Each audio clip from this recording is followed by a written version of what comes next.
بسم اللہ الرحمن الرحیم۔ السلام علیکم۔ الم تر کیف فعل ربک باصحاب الفیل، کیا تم نے دیکھا کہ تمہارے رب نے ان ہاتھی والوں کا کیا حال کیا؟ اس صورت میں جو واقعہ بیان کیا گیا ہے اس کا خلاصہ یہ ہے کہ یمن اور حبشہ کے بادشاہ ابرا نے جب حج کے موسم میں لوگوں کو بیت اللہ کا حج کرنے کی تیاری کرتے ہوئے دیکھا تو اس نے اس غر سے زنعا میں ایک کنیسہ یعنی عبادت خانہ بنایا کہ حج کرنے والے مکہ مکرمہ جانے کی بجائے یہیں آئیں اور اس کنیسہ کا طواف کریں۔ عرب کے لوگوں کو یہ بات بہت ناگوار گزری اور قبیلہ بنی کنانا کا ایک شخص نے موقع پا کر اس کنیسہ میں قضائے حاجت کی اور اس کو نجاست سے آلودہ کر دیا۔ جب ابرا کو یہ بات معلوم ہوئی تو اسے بہت طیش آیا اور اس نے قسم کھائی کہ وہ کعبہ معظمہ کو گرا دے گا۔ چنانچہ وہ اس ارادے سے اپنا لشکر لے کر چلا۔ اس لشکر میں بہت سے ہاتھی بھی تھے اور ان کا پیشرو ایک بڑا جسم والا کوپ پیکر ہاتھی تھا جس کا نام محمود تھا۔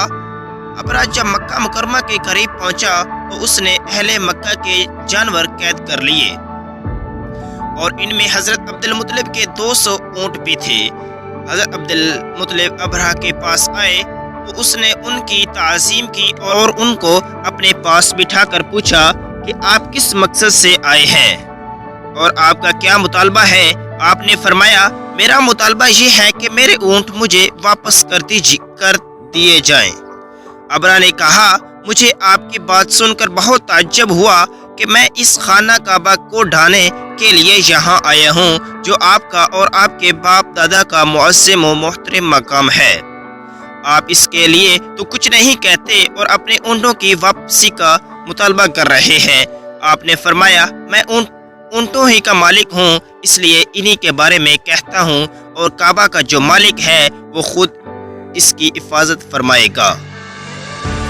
یہ سن کر ابراہیم نے آپ کے اونٹ واپس کر دیے۔ حضرت عبد المطلب نے واپس آ کر قریش کو صورتحال سے آگاہ کیا اور انہیں مشورہ دیا کہ وہ پہاڑوں کی گھاٹیوں اور چوٹیوں میں پناہ گزین ہو جائیں۔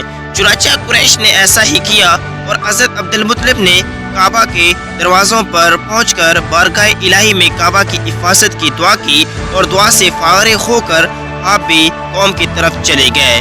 ابرا نے صبح تڑکے اپنے لشکر کو تیاری کا حکم دیا تو اس وقت محمود نامی ہاتھی کی حالت یہ تھی کہ جب اسے کسی اور طرف چلاتے تو چلتا تھا لیکن جب کعبہ کی طرف اس کا رخ کرتے تو وہ بیٹھ جاتا تھا۔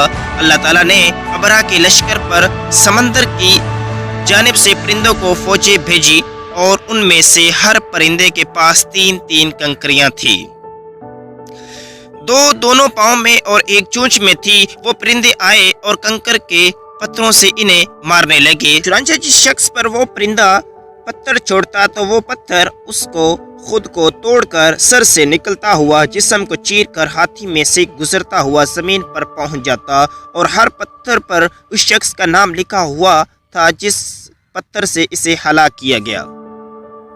اس طرح ان پرندوں نے ابرا کے لشکروں کو جانوروں کے کھائے ہوئے بھوسے کی طرح کر دیا۔ جس سال یہ واقعہ رونما ہوا اسی سال سرور کائنات حضرت محمد صلی اللہ علیہ وآلہ وسلم کی ولادت ہوئی۔ ابابیل کی حیرت انگیز ذہانت۔ ابابیل کی سب سے زیادہ دشمنی چمگادڑ سے ہے، لہذا چمگادڑ اکثر اس کے بچوں کی گھات میں لگا رہتا ہے۔ اس لیے ابابیل جب اپنے بچے نکالتی ہے تو اپنے گھونسلوں میں اجوین کے پودوں کی لکڑیاں لا کر رکھ دیتی ہے۔ ان لکڑیوں کی خوشبو سے چمگادڑ گھونسلے کے قریب بھی نہیں آتی اور اس کے بچے چمگادڑوں سے محفوظ رہتے ہیں۔